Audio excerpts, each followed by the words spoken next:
જય સ્વામી મિત્રો, અત્યારે આપણે વાતો કરીએ છીએ કે આ મેં કર્યું, આ મારા લીધે થયું છે, આનું કર્યું કરનાર હું છું અને આ મારા લીધે જ થશે. આવા બધા શબ્દો આપણે ઉચ્ચારણ કરીએ છીએ.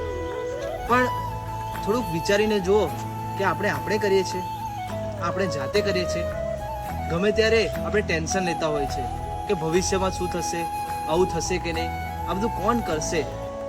પણ આ બધું જ કરતા હરતા ભગવાન છે. આપણે જે પણ કાર્ય કરીએ છીએ, જે પણ ખાઈએ પીએ છીએ, આ જે કંઈ વાતાવરણ છે, આ જે કંઈ સ્પીસીસ છે, જે કંઈ આપણને અહીંયા લોકો મળ્યા છે, જે કંઈ આ પાણી પશુ પંખી છે, એ બધાનું કરતા હરતા ભગવાન છે. અને ભગવાન જેમ ચાહે એમ જ બધું કાર્ય થાય છે. આપણે તો વિચારીએ તો આપણાથી ફૂટું પાંદડું પણ હલી શકતું નથી, પણ ભગવાન વિચારે એ સમગ્ર સૃષ્ટિને ચલાવી રહ્યા છે. તો ક્યારે પણ વિચાર ન કરવો કે હું કરું છું. આ હું છે ને એ શબ્દ આપણને માન લાવી દે છે, અને જ્યારે આપણા જીવનની અંદર માન આવે છે ને ત્યારે આપણે પડી જઈએ છીએ. આપણે નથી કરતા હરતા ભગવાન છે, અને જે કંઈ ભગવાન કરશે એ સારું કરશે. જય સ્વામિનારાયણ મિત્રો.